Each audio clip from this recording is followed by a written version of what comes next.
So Pragmata just dropped a few days ago on April 17 from Capcom, the absolute GOATs. How has Capcom managed to drop two insanely banger games back to back in only a few months? The industry begs to understand. But in today's video, I got every single trophy, including the platinum on Pragmata. For those who don't know what this game is about, it's a brand new IP from Capcom where you play as a holy white man named Hugh, who gets sent with a bunch of buddies to the moon to handle a distress signal and a lost communication with the lunar base, known as the Cradle. This place has also been overtaken by a rogue AI named Itis. Okay, sorry, I'm getting a little bit ahead of myself. Here's the simplified version. Spaceman goes to space station, Big Trouble is on space station, gets stuck on space station, also meets friend and need to save the day. Thank you. I'll be here all night because I'm homeless. I have nowhere else to go.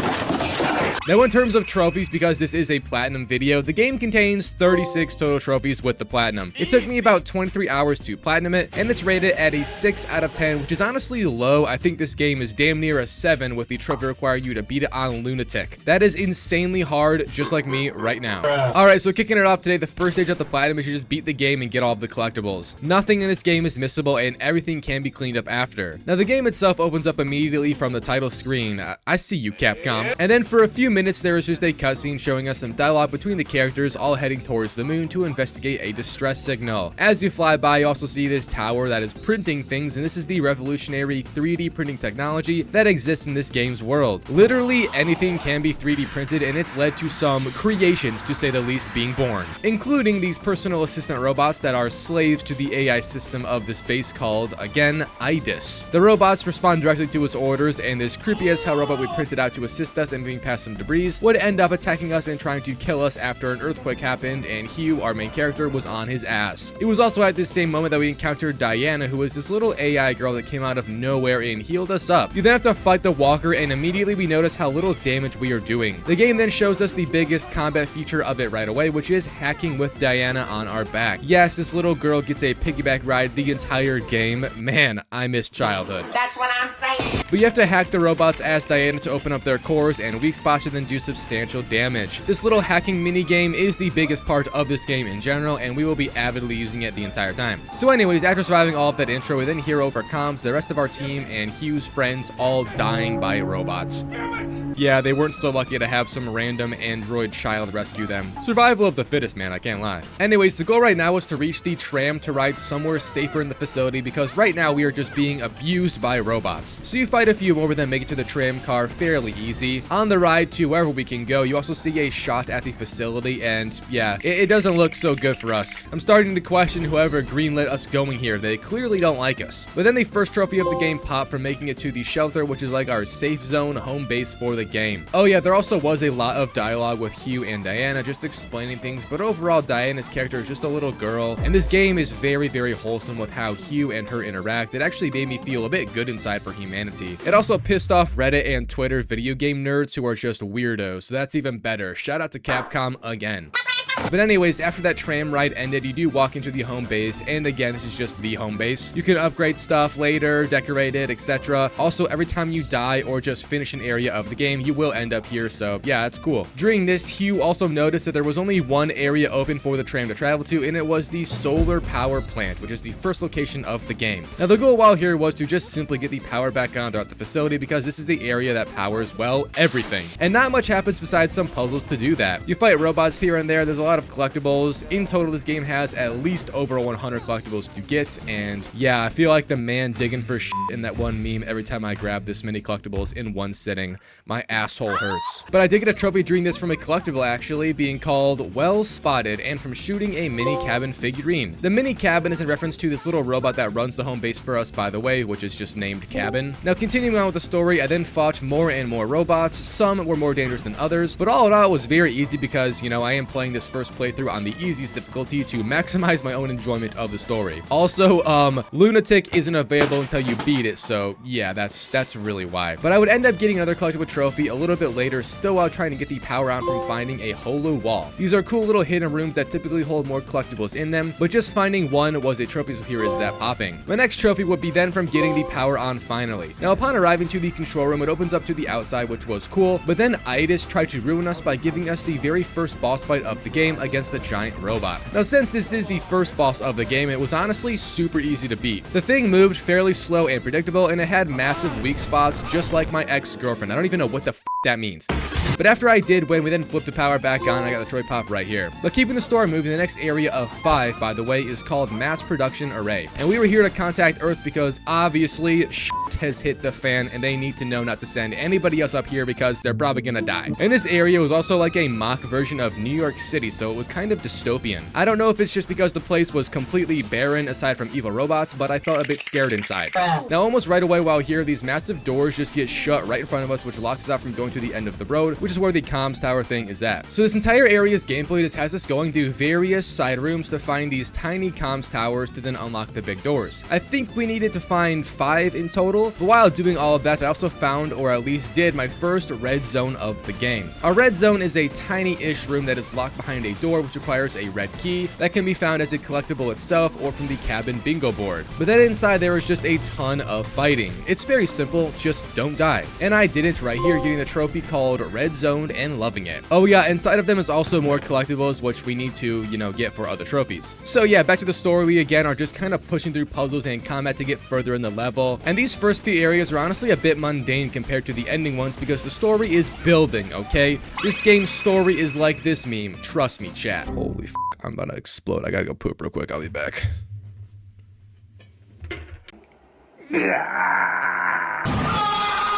But again, I got another trophy here, and this one was a combat trophy for once, being called You're Not Getting Away That Easy from defeating a sweeper bot. And this trophy is kind of hard because sweeper bots aren't very common, but they do spawn in right here every single time. And it's highly suggested you try your best to kill it as soon as possible, but they pretty much just run away from you and you have to hack them before they, escape. I did it first try, so it's not really that hard, clearly, and I got the trophy pop right away. A few minutes later, I also reached this indoor room which had these lasers built into the ceiling, and upon activating, they just decimate anything below them. It's called the Limb Recycler, and I got 3 enemies at once with it, which was a trophy called Round 'em Up. This area, by the way, had a ton of fighting with some very strong robots. Capcom finally pulled the intro band-aid off, if you will. But after a little bit more time passed, I finally got that bitch-ass door blocking us open, and after running far enough into the open street, a massive boss fight happens. This boss was named the Gigantic Robot, by the way. I love the creativity there. And I'm not gonna lie, it was hard as fuck.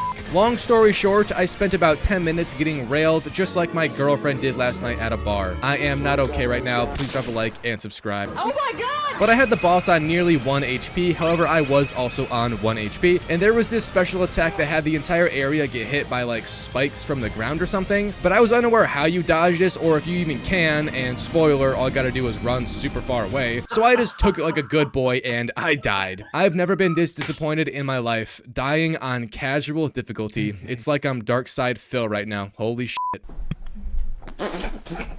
Anyways, on my second try, because I do learn from my mistakes, I ended up doing the fight very easily. I had a few extra heal pods left over and everything. But to actually kill the boss, there was this very cool little hack that Diana did, and it caused a giant 3D printer to drop a building on this guy. Hell yeah, baby. Our characters then open the comms place finally, and while inside, a talking cat shows up and says she's another girl named 8 who Diana apparently used to know, or still does maybe. And she also mentioned that she is stuck in the next area of the game that we go to, being called the Terra Dome. And then I also did get this area story pop from completing it, called the Perfect Guide. So the goal now is to obviously go to the Terra Dome and help 8 wherever she may be. However, real fast, I just did a red zone, which then got me 100% completion in a sector for whatever area I was in, which is a trophy called Cradle Surveyor, and here's that popping. But then I did go to the Terra Dome, and if I'm being honest, this area is probably my least favorite in the game. It has some of the most annoying robot combat sections, puzzles that confused me way too much, and yes, I do feel a bit low IQ not being able to figure out where I was going. But the big puzzle here was to find 3 of these things called gen chips, which are like the power for 3D printing, and they were scattered around the area on other trees. But we had to get them and then bring them back to the start of this area to put in a row and grow a path up to where we need to go. It took forever, combat on combat on combat, but I finally did find the last one, and then I made my way up the path that is now available for us to parkour. And you might be asking yourself, Illusion, what was at the top of this illustrious path? Well, my friend, just a big f***ing fight. Yeah, that's pretty much it.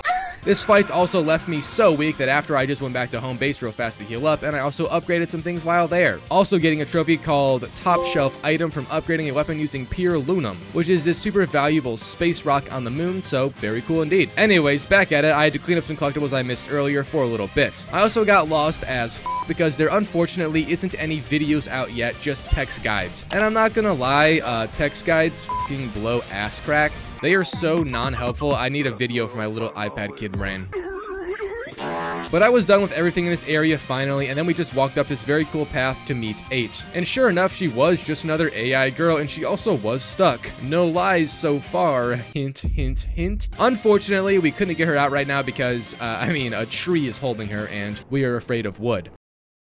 But we did get a trophy from just meeting her, so W. Now our goal after that to get her out did change a little bit because we are now trying to shut down Itis as well, since that will apparently help her escape, I guess. Oh yeah, there was also this very wholesome scene of Hugh and Diana on a beach, and this is also when Hugh says he's gonna take Diana from this place after and show her the wonders of Earth. It's all very, very sweet. But anyways, this new area is still in the Terra Dome, I believe, so yeah, this chapter of sorts is a bit long. But again, it just had the same combat and puzzles as usual. Upon reaching the room we needed to get to in order to complete our objective of saving 8, you get the standard final boss fight of said level. And this time it was against a scorpion-looking robot named the Large Bot. Well, you know, at least it wasn't a gigantic one, am I right?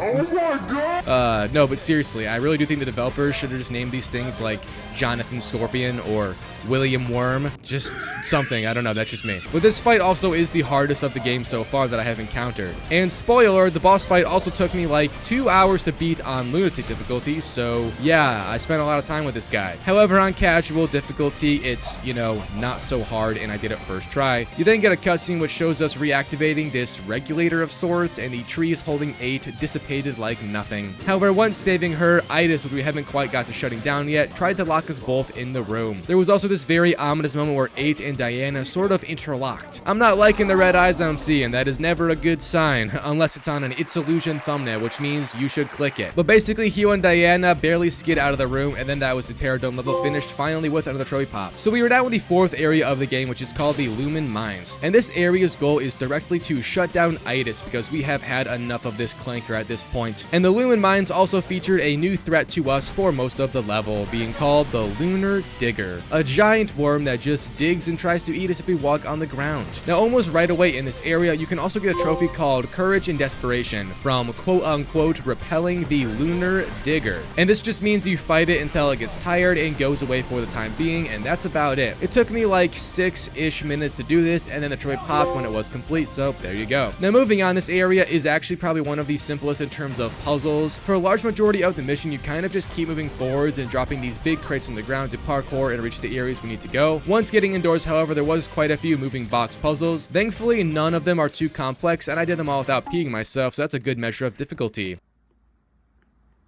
And while inside the area doing these puzzles, there is obviously a lot of combat. And inside that combat was a new enemy which holds up 4 shields at once and is a bitch to damage. Thankfully, you can't confuse it, which sort of deactivates those shields, and it's also a trophy called Can I Borrow That from using a confuse hack on the enemy. After that, we were then outside again, and there was a very annoying moving platform combat section. This on LUNATIC drove me absolutely insane, by the way. But even on casual, this flying birdish enemy was annoying as a bitch, and I digress. But fast forwarding this level a little bit to the ending fight, because honestly, not that much happens. You battle the giant Lunar Digger worm, and the fight is also surprisingly easy. The attacks the poor worm has are very limited, you know, due to it being a worm, but during the fight, I ended up dealing 6,000 damage with a gunshot from a hack I did, and I got a trophy called It's Over 6,000. Amazing. Now, like I just said, the fight isn't hard, and I did it first try right here. However, unlike other levels, we didn't just go to the cutscene, see some lore, and get a trophy. Instead, you have to make your way over to the terminal we need to interact with ourselves, and on the walk over, there was also a lot of very ominous and very weird black goo around the place. But then once you do reach the terminal with Itis, and it does some sort of defense mechanism, but then Diana just hacks it and it clears out the virus, or so we thought, because there actually was no virus, and 8 was the one who has been controlling it the entire game all along.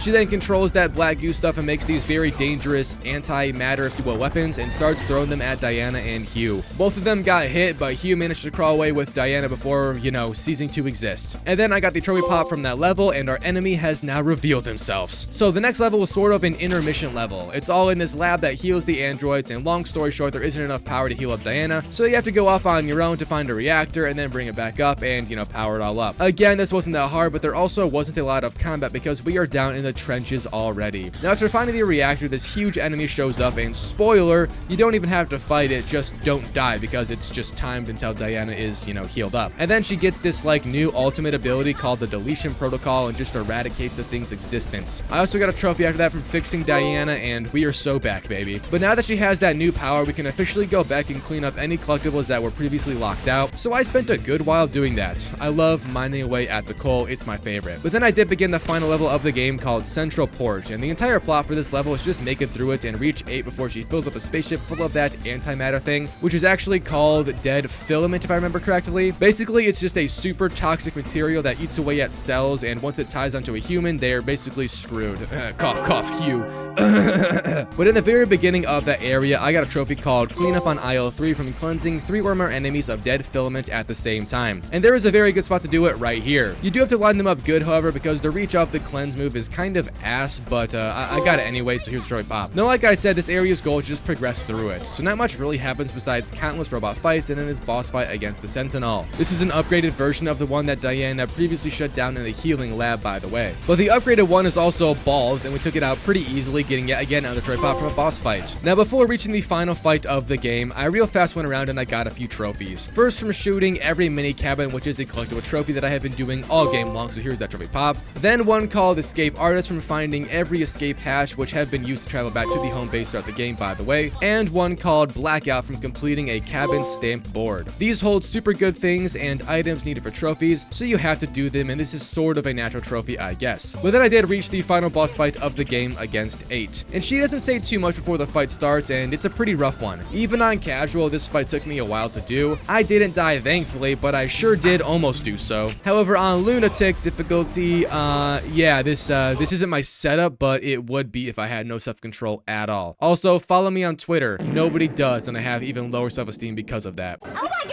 But anyways, yeah, I beat her. The fight is very simple. I will go over it more in the Lunatic run here soon. But after the fight against 8, there is then some cutscenes before you and Diana try to fly up to reach a cargo ship that can go to Earth. While doing so, we are also chased by 8, I think, or at least just, you know, a monster of dead filament. And this fight isn't really an actual fight, it's more just cinematic. But during it, I did do a hack which dealt 3,000 damage itself, and that also was a trophy pop. Right after that, the fight then ends off with one final big boom boom gunshot, and we save the day. The game then ends off with a very emotional cutscene showing Hugh putting Diana on the cargo ship and then setting it off with her just because, you know, he is dying. Yeah, poor guy got that dead filament face mask eating away, but bro saved the little girl, so all is well. And I can't lie, man, this might be one of the most wholesome and emotional games I've played in a minute. Capcom is absolutely cooking right now. But after all of the ending parts did finish up, I got the trophy from just beating the game called Our Promise. So that's stage 1 finished with. And then began stage 2, the Unknown Signal. This is sort of an extra mode after the story is finished that lets you go back in and clean up anything you've missed. You also have to go fight every boss again, and the final boss again with a special item to trigger a special cutscene for a special trophy. It all makes sense, trust me. But real fast, before anything crazy, I just farmed out multiple trophies related to home base, which I didn't do before, including talking to Diana for the first time. Yes, I might have ignored her like a good father. I also got her a present for another trophy, and then I completed a REM present series, which is a type of collectible. And after all of that, she then gave me a present, and it was a cute little drawing. Seriously, how can anybody hate on this game, man? We also played hide and seek, and yeah, she kind of sucked at it, but I got a trophy from finding her right here. Now, my next few trophies are all from replaying boss fights and doing training missions. None of this is hard, by the way. It's all just very, very boring. I didn't really enjoy my time that much, to be honest. It just kind of felt repetitive. The combat is still very fun, don't get me wrong. I just feel like this didn't really matter because, you know, we already beat the game. But I got the Lunar Challenge trophy from doing a special mission, then from completing one training simulation, and then 2 hours later from completing every single training simulation. There's 30 of them, by the way. I want to cry. I've been trained so much. This also did allow me to now buy every single printable weapon, hacking node, and ability for the Can't Stop, Won't Stop trophy. And my next trophy was the Right Man for the Job from completing the Unknown Signal. And spoiler, after doing the final fight with the Black Box Mystery mod on, all it does to change the ending is give us some little hint at a sequel, so that's cool, and here's the trophy pop. So I'm only missing one more trophy now, and it's called Lunar Supremacy from beating the game on Lunatic difficulty. This is also stage 3 of the Platinum trophy, by the way.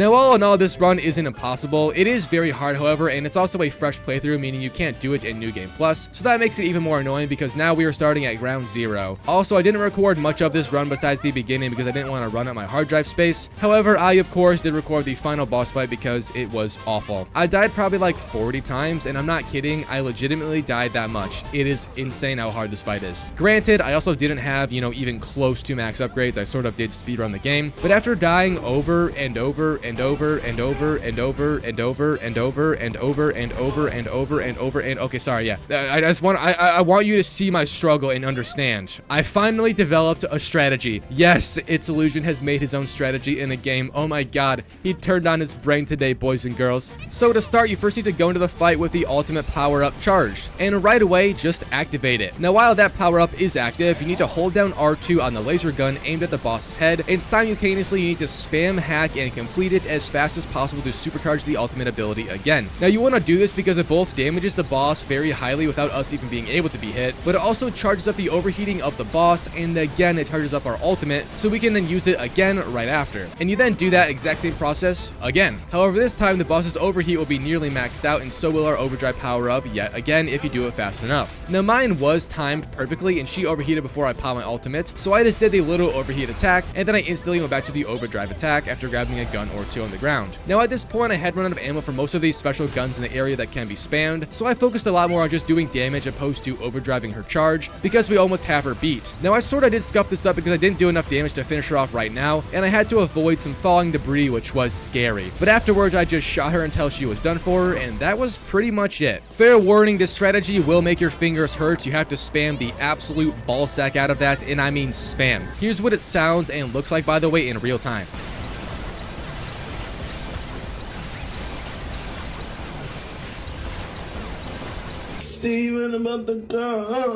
But anyways, to finish the game, you have to do that final climbing tower fight, and it really isn't any harder than casual difficulty, so yeah, that's pretty much it. I did it, and the LUNATIC trophy popped right here with the Platinum trophy on Pragmata as well. So that was the Pragmata Platinum trophy experience. I think this game is one of the best Capcom games I've ever played. It's definitely the most emotional, let alone wholesome. I mean, it's just peak, bro. If anybody says otherwise, they just don't know ball, but that's all. Peace out.